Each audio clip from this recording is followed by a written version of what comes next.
Hello there, Karan here, and in this video we are going to talk about a project that I have been working on from a long time. The name of the project is BatDBug. It is a debugger for batch programs. It will easily help you find the line which is creating the bug and will save a lot of time of yours. So I'll directly jump into the demo. So right now we have this file Lex upgrades. I think I showed the incomplete version of BatDBugger in the last video, and I showed you how it was working, but right now it is the complete version. So let's talk about this. So here we have a file which does not run properly. If I run that file, it crashes, and if I'm a smart guy, I can open CMD in the path and drag and drop the file and press enter, and I can see that when it crashes, the syntax of the command is incorrect. That means there is syntax error. I can show you the code as well.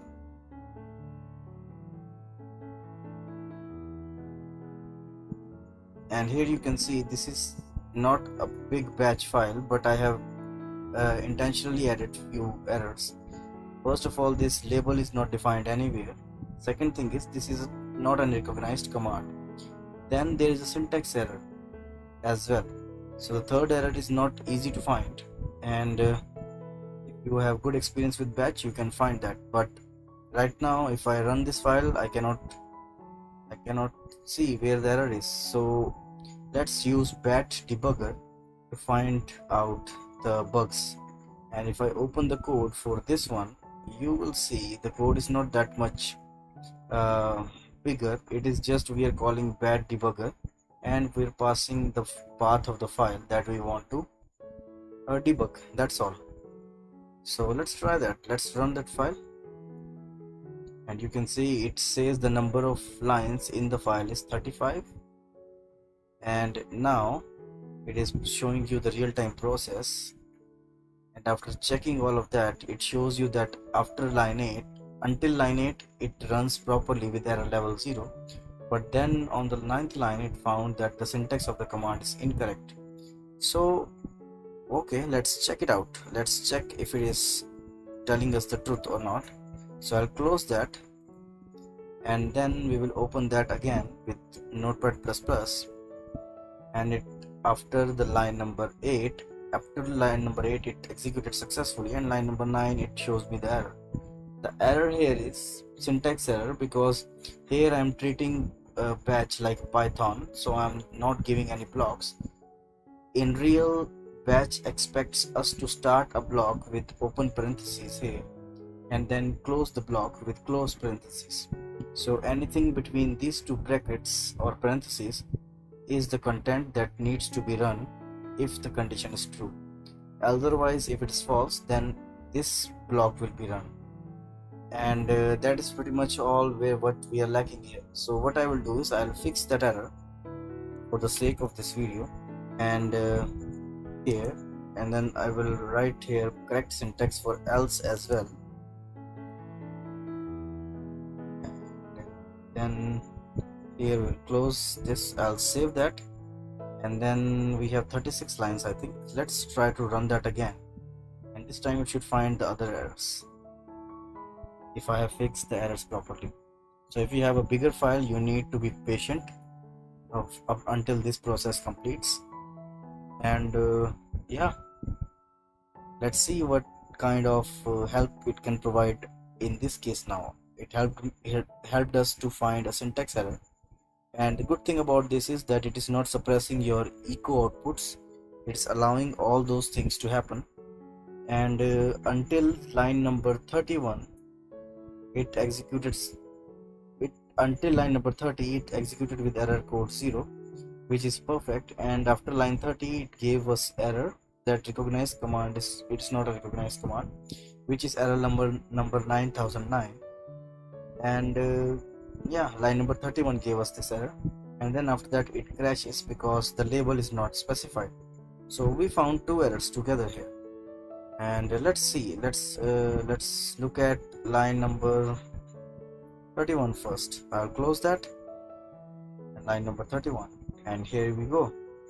This is an error. So what I will do is I'll make it a comment and I'll save that. Let's try once again because I'm enjoying it a lot.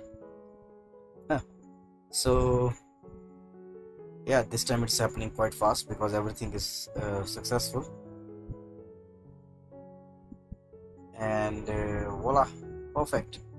After line number 31, we don't have the error code 9009, but it is 0 now. But still we haven't fixed the help menu error, which tells us that error is after line number 31. So let's fix that as well. I'll make it a comment, or I'll define help somewhere, and then after that let's try once again, and this time it should execute successfully because there are no errors in the file now. And yeah, that's it.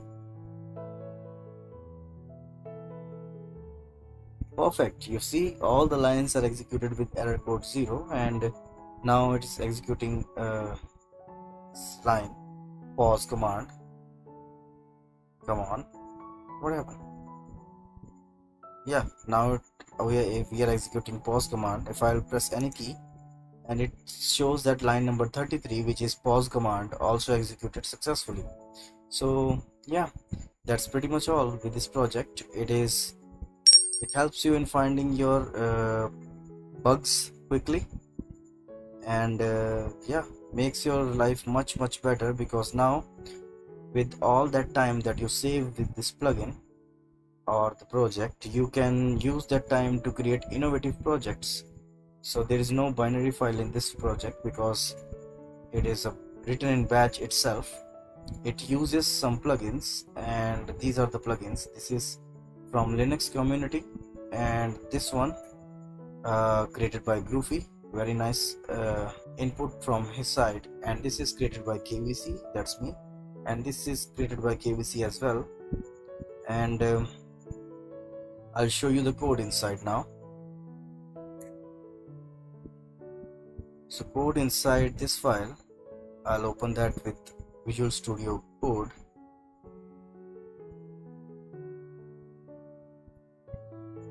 And here you can see it's not that much difficult to create a debugger in batch.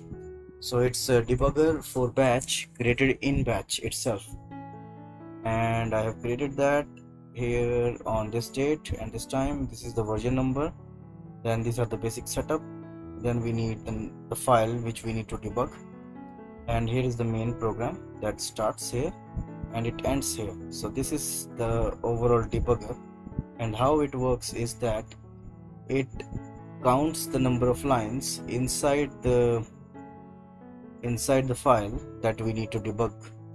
So why I'm using the plugin and why I'm not using the batch mode to count the number of lines, I think I have explained that in the last video related to this project, when this was under creation and it was not created perfectly.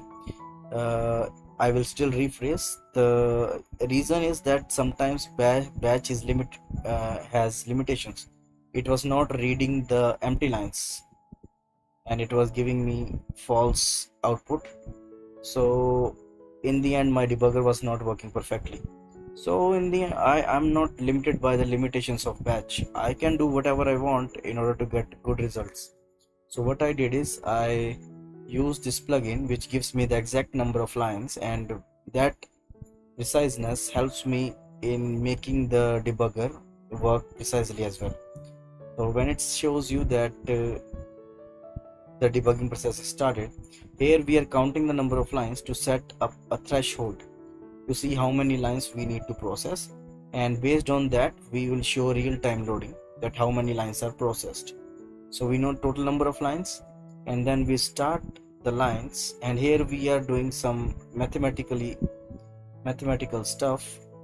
Here I'm modifying the first, I'm copying the debug file to be debugged into a temp folder, so that I'm modifying that copied file, not the original file, so that original code remains safe.